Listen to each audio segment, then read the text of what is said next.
Durante 4 días probamos este formidable Kia EV9 de 7 plazas, con el que conduciremos 1189 kilómetros.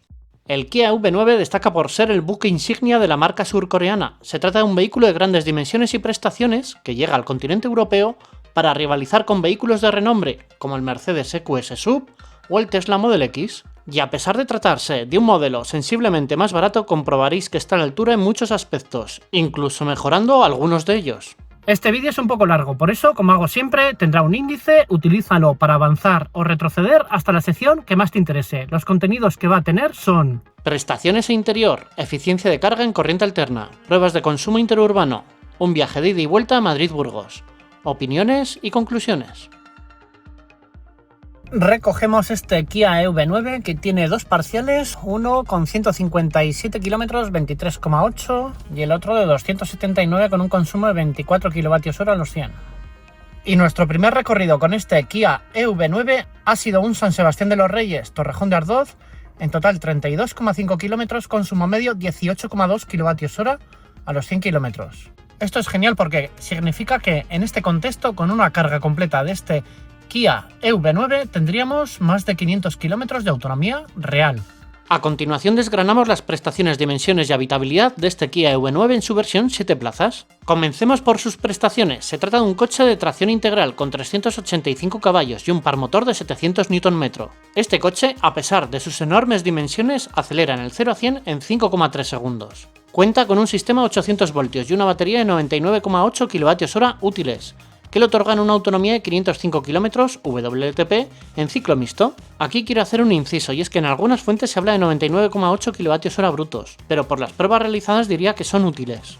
Si hablamos de las capacidades de carga, en corriente alterna es capaz de cargar hasta 11 kW y en corriente continua hasta 210, pasando del 10 al 80% de carga en 24 minutos.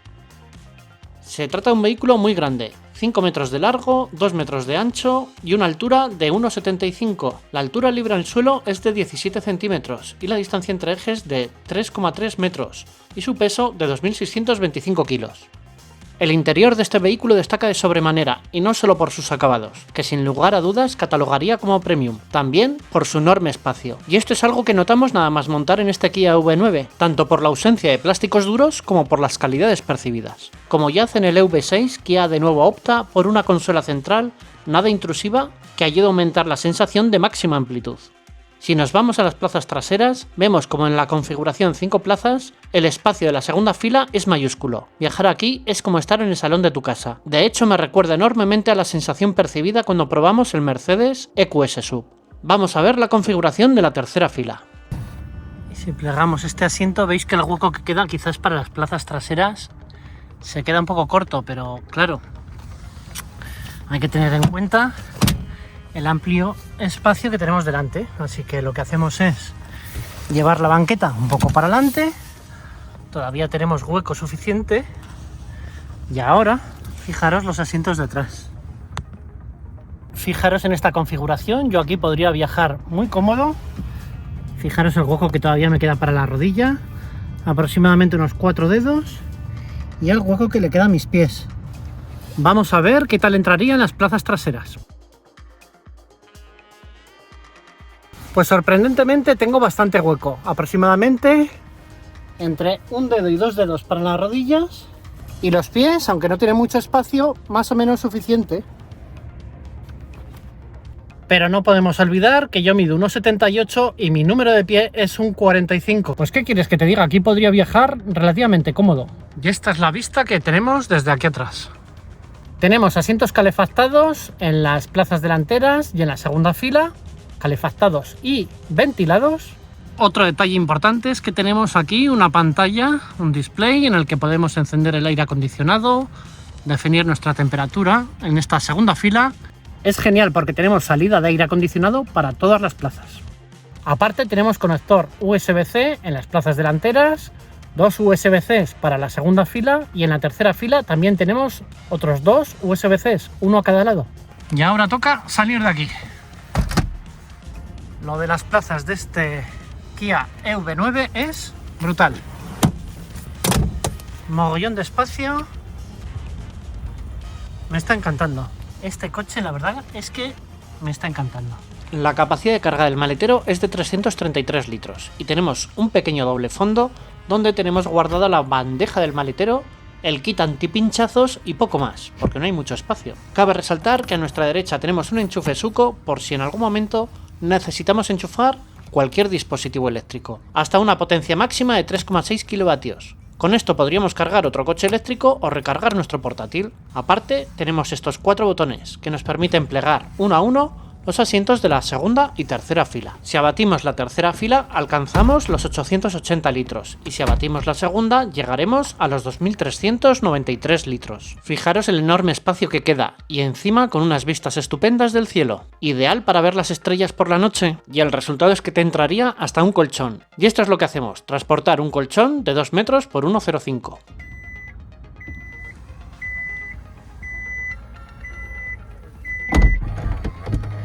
Por lo que he estado midiendo, hay 2,10 metros entre la puerta del maletero y los asientos delanteros.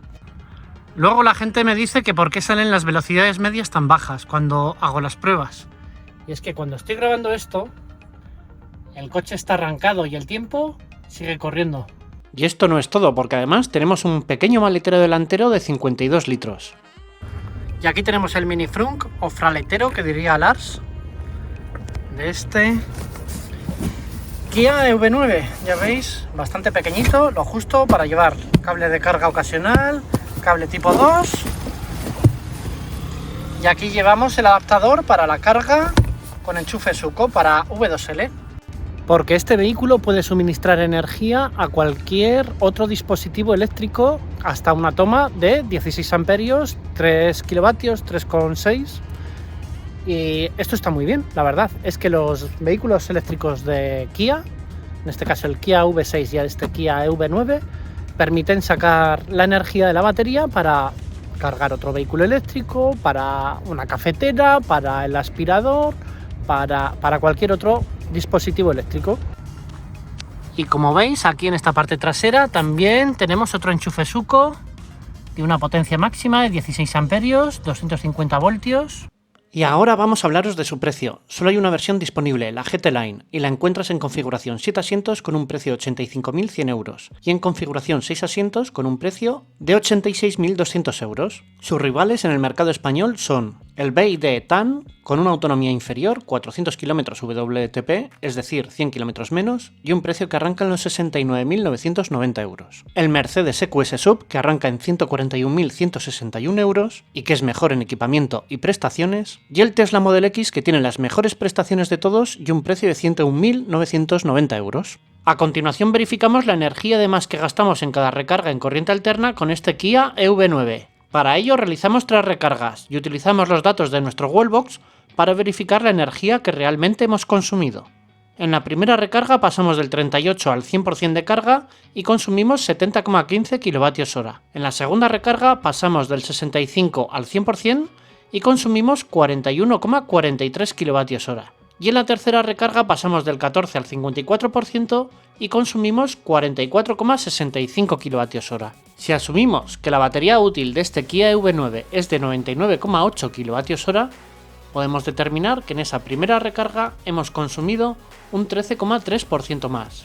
En la segunda recarga gastamos un 18,68% más. Y en la tercera gastamos un 11,54% más. Los valores de la primera y tercera recarga entran dentro de los valores normales que hemos medido para otros vehículos. Sin embargo, en esa segunda recarga gastamos mucho más energía. Posiblemente hayamos cometido algún error en la medida de los valores. Por otro lado, hay que tener en cuenta que las recargas hasta el 100% siempre consumen más energía, por lo que hemos verificado en otras pruebas realizadas. En esta primera jornada de uso interurbano hemos conducido 85,3 kilómetros. El recorrido ha sido entre diferentes municipios de la Comunidad de Madrid y el consumo ha alcanzado los 21,8 kWh a los 100 kilómetros. La temperatura exterior ha sido muy baja, ahora mismo 6 grados, y esto nos ha obligado a conducir en toda la jornada con la calefacción puesta a 21 grados. Este consumo nos da una autonomía media de 458 kilómetros y un coste de 2,1 euros a los 100 kilómetros con la tarifa que tenemos actualmente en casa. Vamos a hacer un recorrido desde Torrejón de Ardoz hasta Los Santos de la Humosa. Tenemos al 100% 452 kilómetros de autonomía estimada. Llegamos a Los Santos de la Humosa Y en total hemos conducido 23,6 kilómetros, consumo medio 31,1 kilovatios hora a los 100 kilómetros. Temperatura exterior 9 grados y nos sobra un 93% de batería, 446 kilómetros de autonomía estimada. Lo relevante de este recorrido es el desnivel que existe, ya que en muy pocos kilómetros se ascienden 350 metros. Esta prueba no solo nos permite comprobar el consumo y comportamiento en subidas pronunciadas, también nos ayuda a verificar la capacidad de la frenada regenerativa. Y ahora en este caso, en vez de subirlos, que es lo que hemos hecho antes, ahora toca bajarlos. Vamos a ver qué consumo hacemos. Y llegamos a Torrejón de Ardoz y en total hemos conducido 22,9 kilómetros, consumo medio 11,7 kilovatios hora a los 100 kilómetros. Si analizamos el recorrido de ida y vuelta de esta prueba, vemos la notable diferencia en el consumo. Como resultado, el consumo medio fue de 21,5 kilovatios hora a los 100 kilómetros, lo que da una autonomía media de 464 kilómetros y de nuevo un coste de 2,1 euros a los 100 kilómetros. Iniciamos recarga en este punto del centro comercial Oasis y nos dice que tardaríamos 2 horas y 20 minutos en cargar hasta el 100%. En esta jornada realizamos un recorrido interurbano de 230 kilómetros entre los municipios de Torrejón de Ardoz, Saélices y Madrid. Circulamos por tramos urbanos de carretera y autovía, siendo mayormente autovía. La mitad del recorrido será completado con 2 adultos y la otra mitad con 3. Salimos de Torrejón con un 99% de batería. Estamos saliendo de Torrejón de Ardoz y vemos que la temperatura exterior es de 2 grados. De hecho nos ha salido a partir de los 4 grados, ya nos salía un aviso en el coche de precaución por posibles placas de hielo. El coche pita por todo, ya os lo voy avisando. Si excedes la velocidad, si no estás mirando al frente, si cualquier señal te está pitando. Llegamos a Saélices, en total 93,6 kilómetros, consumo medio 29,3 kilovatios hora a los 100 kilómetros. Temperatura de 8 grados ahora mismo, aunque hemos tenido una mínima de 1 grado. Hemos ido en todo momento con la calefacción puesta. Llegamos a Madrid, en total 109 kilómetros, consumo 25 kilovatios hora a los 100 kilómetros.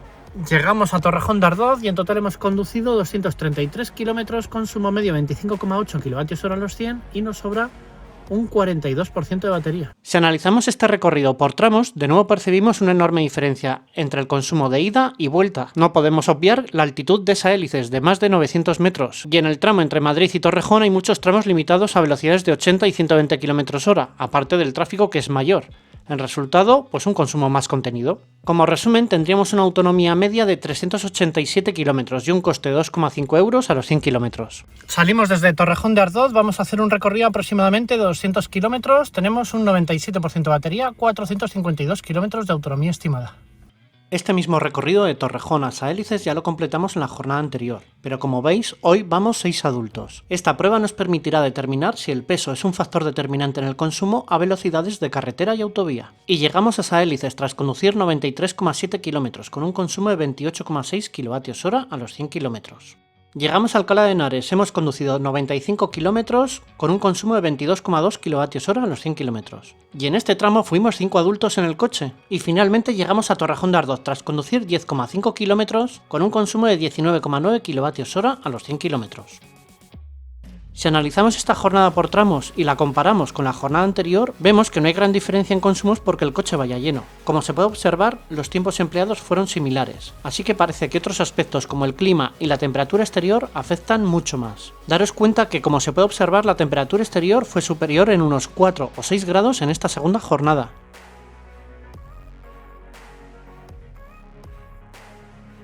Y si analizamos los resultados de esta prueba en su conjunto, tenemos que en total condujimos 199,2 kilómetros con un consumo de 25,1 kilovatios hora a los 100 kilómetros, lo que nos da una autonomía real de 298 kilómetros y un coste de 2,45 euros a los 100 kilómetros. Y ojo, no podemos obviar la diferencia de altitud de estas 3 localidades. A continuación comparamos las 4 pruebas de uso interurbano, completadas siempre que se pudo al máximo de la vía. Estas pruebas tuvieron lugar entre los días 22 y 26 de diciembre, con unas temperaturas invernales típicas de la época. En total condujimos 564 kilómetros con un consumo de 24,5 kilovatios hora a los 100 kilómetros, es decir, una autonomía real de 407 kilómetros y un coste de 2,4 euros a los 100 kilómetros. Hoy completamos un viaje de ida y vuelta a Madrid-Burgos con este Kia EV9 en su versión 7 plazas. Y fijaros el tiempo que hace, hay una helada monumental, estamos a 26 de diciembre de 2023. Salimos desde Torrejón de Ardoz con la batería al 100% y realizamos una primera parada en Alcalá de Henares para recoger a mi hermana y mi cuñado, que nos acompañan en este viaje a Burgos. En este primer tramo completamos 10,5 kilómetros con un consumo de 21,9 kWh a los 100. La temperatura exterior es de 3 grados y esto provocó que durante toda la jornada viajáramos con la calefacción puesta. Y bueno, hacemos otra parada extra a 2,6 kilómetros en este Lidl Discount que mi hermana quería comprar unas cosas. Afortunadamente no encontramos mucho tráfico, aunque sí tardamos un poco más de lo habitual en coger la autovía, ya que salimos por la antigua Nacional 2. A lo largo de todo el viaje conduciremos a la velocidad máxima de la vía, al menos siempre que se pueda. Y esto lo digo porque nos encontramos con bastantes bancos de niebla muy densa. La autonomía de este coche es de 505 km WLTP en ciclo mixto. Esto significa que solo necesitamos realizar una recarga de 30 minutos para completar el recorrido de ida y vuelta, y aún así nos sobra cierto margen para imprevistos. Esta recarga la realizamos en Burgos, en uno de los múltiples cargadores que tiene Zander en la ciudad, mientras nosotros aprovechamos para visitar a la familia y recoger a mi padre, ya que este es el objetivo del viaje. Llegamos a Burgos, en total 242,9 kilómetros, consumo medio 26,4 kWh a los 100. Y desde que salimos de casa, 256 kilómetros, consumo medio 26,2. Iniciamos recarga en Burgos desde el 33%.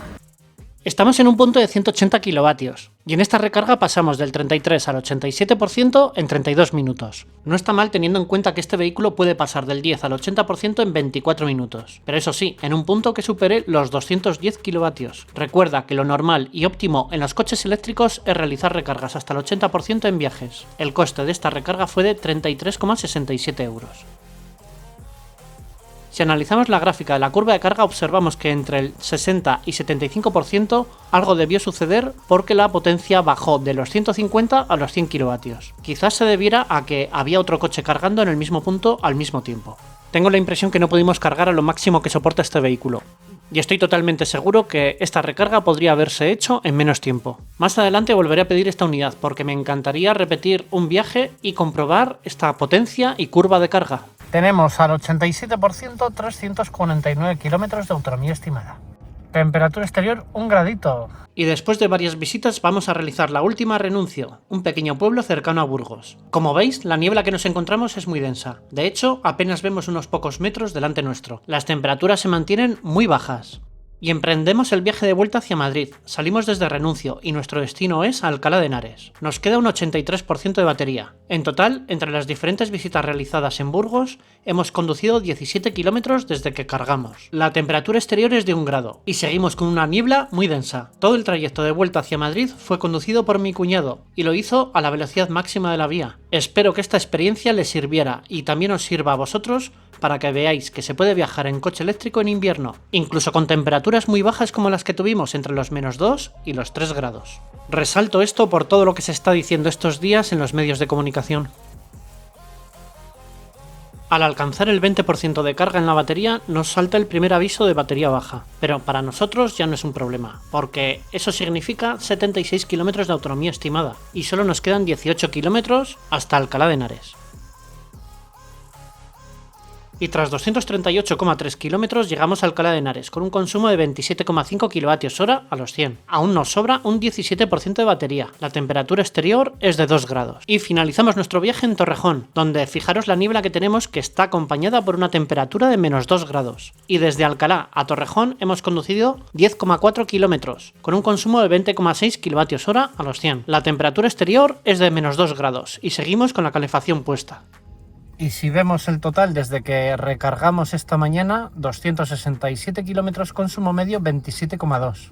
Si analizamos el viaje por tramos, vemos que los consumos en el trayecto de ida y vuelta fueron bastante parejos, lo cual es extraño ya que la orografía en el sentido de vuelta tiene un perfil negativo y por tanto eso debería haber favorecido unos consumos más contenidos. Las únicas explicaciones que tengo son las temperaturas que fueron ligeramente más bajas por la noche y que el trayecto de vuelta lo condujo mi cuñado, un conductor totalmente inexperto y bastante hate de los coches eléctricos. ¿Cuál de estas dos razones tendrá más peso? Yo no lo voy a decir por mantener la cordialidad familiar, pero lo imagino. Y si analizamos este viaje en su conjunto, vemos que obtuvimos un consumo muy elevado, pero es que circulamos en todo momento al máximo de la vía y con unas temperaturas totalmente invernales. La autonomía real en este viaje fue de 374 kilómetros y el coste incluyendo la recarga en casa de 40 euros. Con ese dinero podríamos haber conducido más de 550 kilómetros, es decir, un coste medio de 7,27 euros a los 100 kilómetros, que no está nada mal para un coche tracción integral con 385 caballos y 7 plazas reales.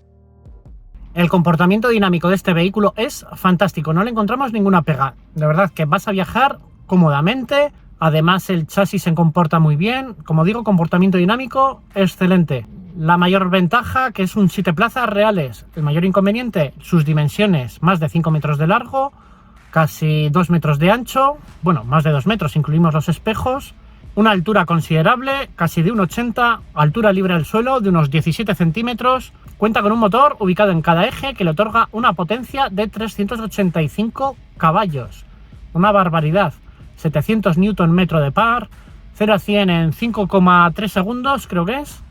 Pero lo más relevante de todo, su amplio espacio interior. 7 adultos, como digo, insisto en esto porque es muy relevante. 7 adultos viajarán de forma muy cómoda, independientemente de su altura. Me atrevería a decir que incluso personas de 1,90 o 2 metros viajarán cómodamente en la primera, segunda fila, incluso en la tercera fila. Personas de 1,90 lo podrán hacer cómodamente. Si hablamos de la autonomía, pues depende un poco el contexto. Pero ahora mismo estamos haciendo la prueba en invierno entre los días 23 y 27 de diciembre. Que son los días que estamos pudiendo disfrutar de esta unidad, y la verdad es que los consumos dependen un poquito quizás de la calefacción, aunque este vehículo va con bomba de calor de serie, pero estamos hablando de unos 400 kilómetros reales en un uso mixto con calefacción, ¿vale? Y temperatura exterior entre 1 y 6 grados aproximadamente. Otra de las pegas que encontramos a este vehículo es que su batería es muy grande. Al tener unos consumos tan elevados, a pesar de tener una autonomía de 500 kilómetros, pero estamos hablando de consumos de 20 y algo kilovatios hora a los 100 kilómetros. Esto supone que vas a emplear muchas horas en tu recarga en casa para recuperar autonomía. Nosotros con una potencia de 5 kilovatios en valle nos hemos podido apañar y hemos podido cargar este vehículo sin ningún problema. Eso sí, échale que vas a echar, como digo, bastantes horas para cargar el vehículo. Por ejemplo, nosotros ayer iniciamos la recarga a eso de las 11 de la noche y esta mañana sobre las 8 y algo de la mañana ha terminado la recarga desde el 65% al 100%, así que imaginaros una carga completa del 10% al 100% o del 10% al 80%, serían bastantes horas. Esto choca con otros vehículos que hemos probado que tienen una batería más pequeña, un consumo más pequeño, pero claro, no son 7 plazas y no pesan 2.600 kilos.